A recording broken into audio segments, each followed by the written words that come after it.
রাধে বন্ধুরা, তোমরা কেমন আছো? আশা করি তোমরা সবাই ভালো আছো। যে যেখানে আছো তাদেরকে জানাই অনেক অনেক ভালোবাসা, বড়দের আশীর্বাদ আর ছোটদের ভালোবাসা নিয়ে মিষ্টি সকাল থেকে একটা সুন্দর ব্লগ স্টার্ট করলাম। তো ঘুম থেকে উঠেছি আরও 10-15 মিনিট আগে, উঠে পাম্পের জলে পাম্পটা ছাড়লাম। সকালবেলা উঠে প্রধান কাজই হলো আমার পাম্প ছাড়া, কারণ রাত্রিবেলাতে সেই জল ছাড়া হয়, তারপরে না আর জল ছাড়া হয় না। তো সকাল থেকেই জলের কাজ হয়, তো সেই জন্য জলটা খুবই দরকার, এমার্জেন্সি। সেই জন্য সকালবেলা উঠে আগে ঠাকুর নমস্কার করেই আমি পাম্পের জলটা ভরি, 15 মিনিট, কোনোদিন 10 মিনিট, কেন ওই জলেই আমি বাসি কাজগুলো সেরে নিই। পাম্প ছেড়ে একটু বারান্দায় হাঁটাহাঁটি করলাম ঘুমের রেস্টটা কাটানোর জন্যে। তারপরে একটু চোখে মুখে জল দিয়ে দাঁত ব্রাশ করলাম, তারপরে এলাম বাসি বিছনা তুলতে। তো ওই করতে করতে দেখলাম বাবুও ঘুম থেকে উঠে পড়েছে। তো বাবু উঠে গেলে আমার সুবিধাই হলো, বিছনার চাদর বালিশ ওষা সব তুলে দিলাম আজকে। তো অনেকটা দিনই পরেই আবার এগুলোকে সব চেঞ্জ করলাম, কারণ আজকে মাথাটা ঘষে স্নান করব। তো সকাল সকাল উঠে বাসি বিছনাগুলো একদম পাল্টিয়ে নিলাম। তো এখন আর চাদরটা চেঞ্জ করার পাল্টালাম, কিন্তু পাতার টাইম হলো না, কেন কাজ আছে। তারপরে দেখো এখানে আমি মাথায় শ্যাম্পু ট্যাম্পু করে একদম স্নান টান করে সকালবেলার বাসি যত কাজ ছিল সমস্ত সেরে মাথা ঘষে চলে এলাম। তো এখন যেহেতু একটুখানি গরমের ভাব পড়ছে, সেই জন্যই কিন্তু সকাল সকাল বলতে কি একেবারে তো সকাল নয়, মোটামুটি 11টা 11:30 নাগাদ স্নানটা করলাম। তো একটু চুলটা মুছে নিচ্ছি। আর এখন গরম আস্তে আস্তে পড়লে না চুলটাও আমার কালার করব। চুল কালার করতে করতে না আমার না চুলের দুপাশ দিয়ে না পুরো সাদা চুল পাকা চুল বেরিয়ে গেছে, কি বিচ্ছিরি লাগে বলো তো। শীতকাল বলে তো ঠান্ডা লেগে যাবে বলে চুল কালার করিনি। তো এখন যেহেতু একটু গরম পড়ছে, আস্তে আস্তে চুলটাকে একটু কালার করার ব্যবস্থা করতে হবে, নয়তো হবে না, দেখতে একদম বিচ্ছিরি লাগে। তো এটাই হলো কথা। আর এখানে দেখো চুলটা একটু আঁচড়াচ্ছি। আর এখন আর চাদর টাদর কিচ্ছু চেঞ্জ করব না, কারণ আমার আর টাইম নেই এখন চাদর পাতার, কেন আমার রান্না বান্না কাজ কর্ম সমস্ত পড়ে রয়েছে। কারণ সকাল থেকে উঠে A to Z যত কাজ ছিল সমস্ত সেরেছি। আর সারার পরে এখন সোজা যেতে হবে রান্নাঘরে, কারণ রান্না বান্নাটাই পড়ে রয়েছে। বাসন মাজা, ঘর মোছা, কাপড় কাচাও যেমন একটা বড় কাজ, তেমনি কিন্তু রান্না বান্না করে কেটে কুটে গুছিয়ে রান্না বান্না করাও কিন্তু একটা বড় কাজ। তো চান করার সময় কিছু জামা কাপড় কেচেছিলাম, তো ওপরে তো আমি এখনও ছাদের রোদে গিয়ে কোনো জামা কাপড় মেলি না, কেন আমার ডাক্তার নিষেধ করেছিল ছাদের রোদে যেতে। যদিও আমার জন্ডিসের 1 মাস হয়ে গেছে, কিন্তু তবুও আমি এখনও পর্যন্ত ছাদের রোদে যাইনি, কারণ ছাদের রোদে আমি এখন পর্যন্ত যাইনি। তো সেই কারণের জন্যে আমি যা জামা কাপড় সমস্ত এই বারান্দা দিয়েই মেলে দিচ্ছি। আর ননদের জন্য ওপরের বারান্দাটা ফাঁকা রেখেছি, কারণ ও যদি কিছু কাচে ধোয় তাহলে ও ওপরের বারান্দা দিয়ে মেলে দেবে। তো যাকে সকাল সকাল মোটামুটি আমার অনেকটা কাজ হলো। এবার রান্নাটা ধীরে সুস্থে দেখে শুনে আর কি করব, তাহলে আর আমার কোনো নেই। এবার আমার কি বলবো, এবার বেলা 3টে অবধি রান্না করলেও আর আমার কোনো অসুবিধা নেই, কেন আমার এদিককার সমস্ত কাজকর্মগুলো কিন্তু করে নিলাম, আর আমার অসুবিধা নেই। এবার আমি ধীরে সুস্থে 3টে 3:30 অবধি রান্না করি না, কারণ আমাদের বাড়িতে খাওয়ার পাট সব 5টায়। যদিও আমি 5টায় খাই না, কারণ আমি রান্না করার এক ফাঁকে আমার যে রান্নাটা আঝালা শুক্তো যাই বলো না কেন, সিদ্ধ রান্না, সেটা কিন্তু আমি এক ফাঁকে ঠিক করে নিই। আর করে নিয়ে এক ফাঁকে আমি খেয়ে নিয়ে আবার কিন্তু বাকি রান্নাটা করি। কারণ এখন আমার যেহেতু ওষুধপত্র আছে, তারপরে ধরো শরীরটাও ভালো না, তারপর হজমের প্রবলেম, তার জন্য এখন বিকেল 5টায় করি না। বিকেল 5টায় ননদার শাশুড়ি খায়, আমি কিন্তু দুপুর 2টো থেকে 2:30টার মধ্যে কিন্তু আমি খাওয়া কমপ্লিট করে ফেলি। তো আমার আর অসুবিধাটা হয় না, শুধু রান্নাটা করা ছাড়া আর কোনো কাজই থাকে না। একদিকে আমার অনেকটাই সুবিধা হয়েছে সত্যি কথা। আগে যদি এরকম রুটিনটা চেঞ্জ করতে পারতাম, তাহলে হয়তো শরীরটা এতটা খারাপ হতো না, বা এত গ্যাসের প্রবলেম হতো না, আগে থেকে যদি এগুলো করতে পারতাম। তো দেখো জামা কাপড়গুলো সব মেলে দিলাম আর নিচে এলাম। আর নিচে এসে দেখলাম যে তোমাদের দাদাভাই বাজার থেকে নিয়ে এসছে দুটো, দেখো কি বড় বড় ফুলকপি, কড়াইশুঁটি, বেগুন, কুমড়ো, পেঁপেটা যদিও আমার জন্য, কেন আমাকে ডাক্তার ডেলি পেঁপে খেতে বলেছে। তো ওই পেঁপে দিয়ে সব রকম সবজি দিয়েই আমার রান্নাটা আমি করি। তো দেখো এদিকে মুদিখানাটাও নিয়ে এসছে, সবটা কিন্তু তোমাদের দেখিয়ে দিলাম।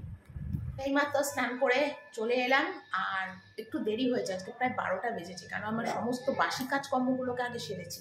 বাসন মাজা, ঘর মোছা, তারপরে ডাস্টবিন বালতি ফেলা, রান্নাঘরের সব সেরে তার আগে তো চা খেয়ে নিয়েছি, নিয়ে বাজার হাটও তোমাদের সব দেখিয়ে দিয়েছি সকালবেলাতে। দিয়ে স্নান করলাম, মাথা থেকে শ্যাম্পু দিলাম প্রায় 7-8 দিন পর। এখন শরীর খারাপের পর থেকে সপ্তাহে 2 দিন করে মাথা ঘষি, প্রায় 5 দিন 8 দিন 9 দিন অন্তর মাথা ঘষি। তো মাথা ঘষে চান করে আস্তে আস্তে প্রায় 12:30টার মতন এখন বাজে ঘড়িতে। তো দেখলাম শাশুড়ি সমস্ত কেটে কুটে গুছিয়ে রেখে গেছে। তো আমি তোমাদের কী কী রান্না হবে আর কী কী কেটেছে সেটা একবার দেখিয়ে দিই, আর কী মাছ এনেছে সেটাও এখন এইমাত্র ধুলাম। তো চলো তোমাদের একবার দেখিয়ে দিই। এই দেখো, এখানে হবে ফুলকপি, আলু, কড়াইশুঁটি, সজনে সব দিয়ে মাছের ঝোল। এটা একটা চচ্চড়ি মতন হবে, শিম, আলু, ফুলকপি সব দিয়ে একটা চচ্চড়ি। এটা আমার মানে যেটা আমি খাই, একদম আঝালার ঝোল, আর বেগুন ভাজা। আর এখানে দেখো কি মাছ এনেছে তোমাদের একবার দেখিয়ে দিই। এখানে এনেছে দেখো মাছের তেল, ঠিক আছে। আর এখানে এনেছে দেখো কাতলা মাছ, একদম ধুয়ে ধুয়ে রেডি করে নিয়েছি। এবার এটা নুন হলুদ মাখিয়ে আগে ভাজবো। আর কালকের কিছুটা ভাত রয়েছে, এই ভাতটা ভাত মিশিয়ে দেবো। এখানে দেখো ভাত আলু সিদ্ধ বসিয়ে দিয়েছি। তো আজকে যেহেতু একটু বেলা হয়েছে আমার সমস্ত কাজকর্ম সেরে চান টান করে আসার জন্য, তো আমার শাশুড়ি কিন্তু সমস্ত কেটে কুটে গুছিয়ে রেখেছিলো। তো তার জন্য আমার অনেকটাই সুবিধা হলো, কেটে কুটে রান্না বান্না করতে গেলে আরও আমার দেরি হতো। তো যাকে কেটে কুটে গুছিয়ে রেখেছিলো বলে অনেকটা সুবিধা হয়েছে। আর যেহেতু ভাতটা হচ্ছে, আর রান্না এখনও কিছু চাপাইনি, তো টেবিলটাও ফাঁকা আছে। তো তার আগে ভাবলাম চলো টেবিলটাকে একটু মুছে নিই, কারণ এরপরে ভাত ডাল তরকারি রান্নার সমস্ত কিছু উঠবে, তখন আর সরিয়ে মোছা যাবে না। কারণ টেবিল ভর্তি রান্নার জিনিস থাকবে, তখন সরিয়ে মোছাটা খুব অসুবিধার, গরম গরম সব খাবার অসুবিধা হয়। তো সেই জন্য বেশিরভাগই আমি ফাঁকা টেবিল থাকতেই মুছে নিই।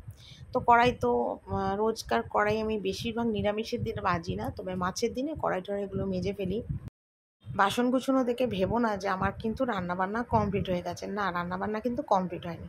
ভাত হয়ে গেছে, ডাল হয়ে গেছে, বেগুন ভাজা হয়ে গেছে, আর মাছের ঝোলটা কিন্তু আমি চাপিয়েছি। আর মাছের ঝোলটা চাপিয়ে দিয়ে একটু কম আছে, মানে কম গ্যাসে আর কি মাছটা ফুটছে, আর চচ্চড়িটা করা বাকি। তো সেই ফাঁকে ভাবলাম চলো বাসনগুলো আগে একটু গুছিয়ে নিই, কারণ সকালবেলাতে আর বাসন গুছানোর সময় হয়নি। আর রান্নাবান্নাটা পড়ে থাকলে মাথার মধ্যে একটা টেনশনও থাকে যে বাবু আবার খাবে, কারণ আমি ভাত বসাবো, একটা ডাল ভাজা করতে করতে টাইম লাগবে, বাবুকে আবার টাইম মতন খেতে দিতে হবে।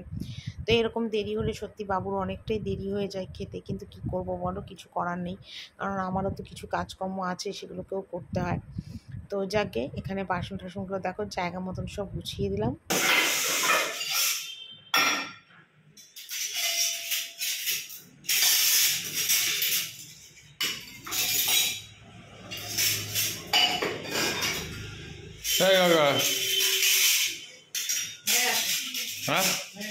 বন্ধুরা, আজকে দুপুরের মেনুটা তোমাদের দেখিয়ে দিই। এখানে দেখো এই মাত্র নামালাম শিম চচ্চড়ি, ফুলকপি আলু কুমড়ো কড়াইশুঁটি সব দিয়ে দেখো এটা করেছি শিম চচ্চড়ি।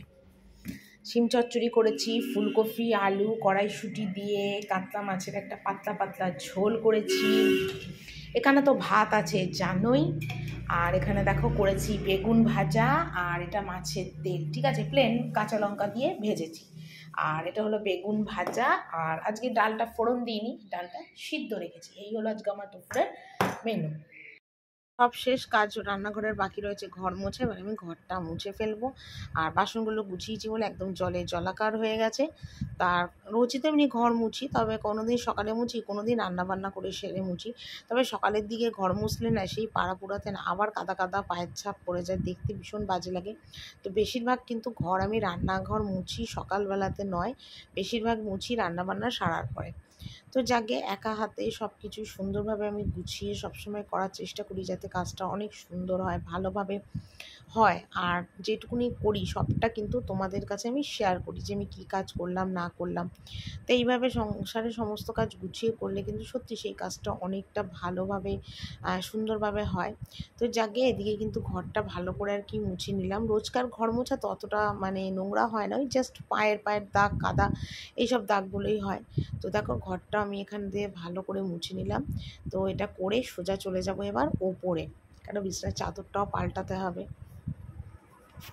যতই ভাবি রান্নাঘরের কাজ শেষ হয়ে গেছে, কিন্তু দেখো কাজ কিন্তু আমার শেষ হয়নি। সেই দেখো আবার এখনও মানে ভাবলাম কাজ শেষ হয়ে গেছে, কিন্তু গ্যাস মুছতেই তো ভুলে গেছি। তাড়াতাড়ি করে এখন আমার গ্যাসগুলো মুছছি। সত্যি কথা, মানে কি বলবো, মানে সংসারে থাকতে গেলে একটা না ১০০টা কাজ। সত্যি কথা, হিসাব করে গুণে কোনো সময় কোনো কাজ সংসারের সত্যিই করা যায় না, সেটা আমি সবসময় বুঝি। আর আমার কি বলতো, সমস্ত কাজ একদম ঠিকঠাকভাবে গুছিয়ে করা না করা পর্যন্ত না আমার ঠিক শান্তি হয় না, খুঁতখুঁতানি মন লাগে, ভালো লাগে না। তো সেই জন্য মনে হয় কি, সমস্ত কাজগুলো একটু সুন্দরভাবে গুছিয়ে করি, তাহলে ঠিকঠাকভাবে সমস্ত কাজগুলো ভালোভাবে হবে, সুন্দরভাবে হবে।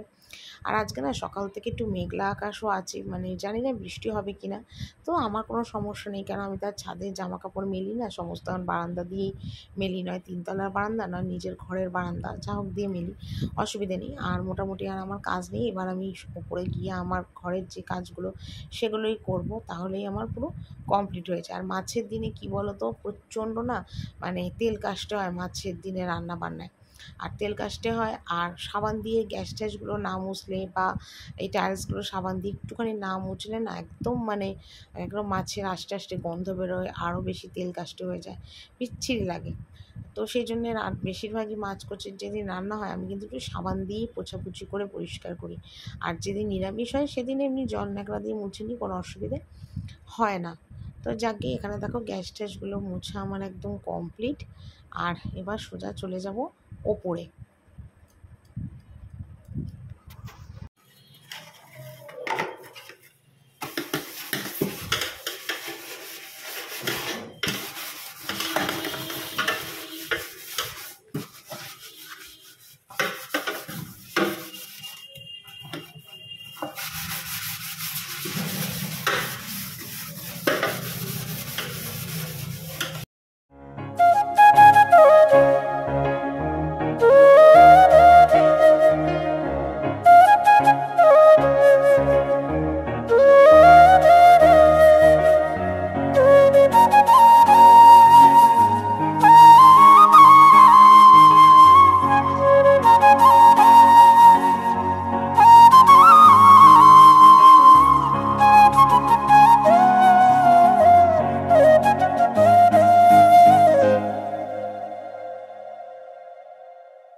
সকালের কাজটা এখন আমার বেলায় করতে হচ্ছে।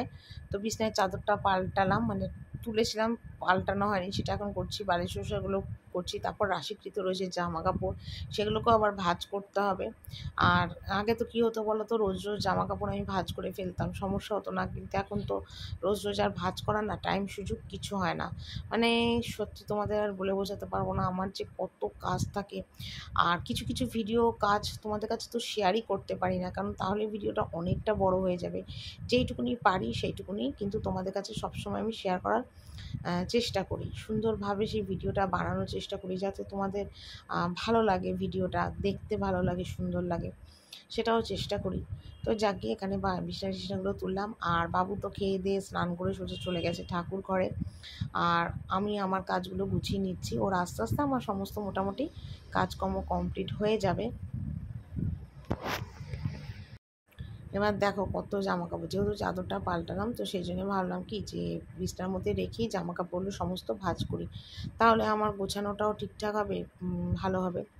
আর এক নাগাড়ে কাজ করে নিলে আমার অনেকটা সুবিধা হয়। আর যদি কাজ করতে করতে না একবার যদি গা ছেড়ে দেয়, তখন না আর কোনো কাজ করতে ইচ্ছাই করে না।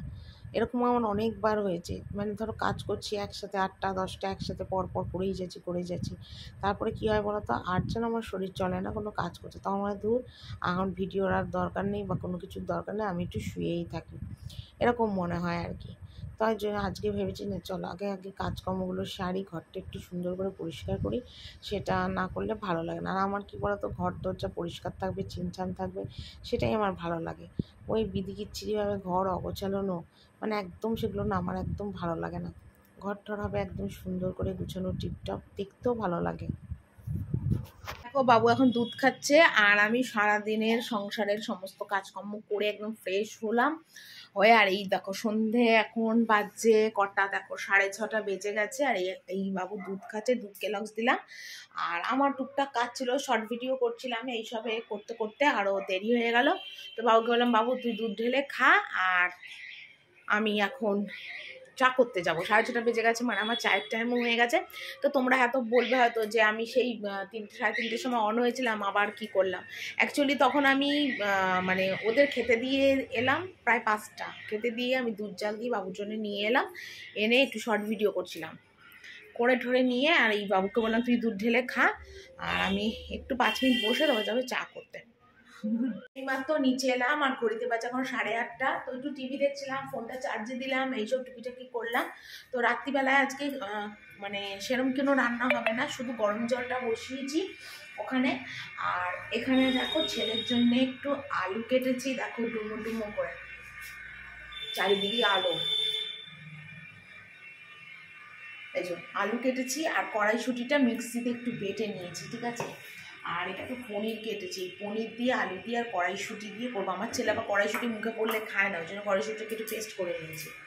তো ওটাই ছেলের জন্য করবো, ছেলেকে হয়তো একটু বড়োটাই করে দেবো, বড়োটা দিয়ে এটা খাবে। আর বেগুন ভাজা করা আছে, শাশুড়ি দুটো রুটি হবে, বেগুন ভাজা দিয়ে উনি খাবে, ননদ বললো মুড়ি খাবে, আর আমিও মুড়ি আর শশা আলু সিদ্ধ দিয়ে যেটা খাই সন্ধ্যেবেলার টিফিন, সেটা আমি খাইনি, ওটা আমি রাত্রিবেলায় পরে খাবো, ঠিক আছে। তো এই আমার টুকটাক কাজ। তো আমি বাবু রান্নাটা আগে করে নিই, তারপর আবার পরে তোমাদের সাথে কথা বলি। তো এখানে দেখো বাবুকে খেতে দিয়েছি, তবে পরোটা দিলাম, ময়দার না আটার পরোটার সাথে একটু শশা কেটে দিলাম, হজম হয়ে যাবে। আর এখানে পনিরটা দেখো করেছি, তো একদম আঝালা রিচ রান্না করিনি, লঙ্কার গুঁড়োও দিইনি, কারণ আমার যা অবস্থা লঙ্কার গুঁড়ো আর ঝাল খেতে খেতে, সেই জন্য আমিও চাই না ছেলের হজমের কোনো প্রবলেম হোক, সেই জন্য একদম আঝালা করেছি। তোকে জিজ্ঞেস করছিলাম কেমন হয়েছে, তো টিভিতে ভয়েস দিলাম, কারণ টিভিতে গান হচ্ছিল, যদি কপিরাইট ক্লেম আসে। তো চলো আজকে ভিডিওটা এখানেই শেষ করলাম।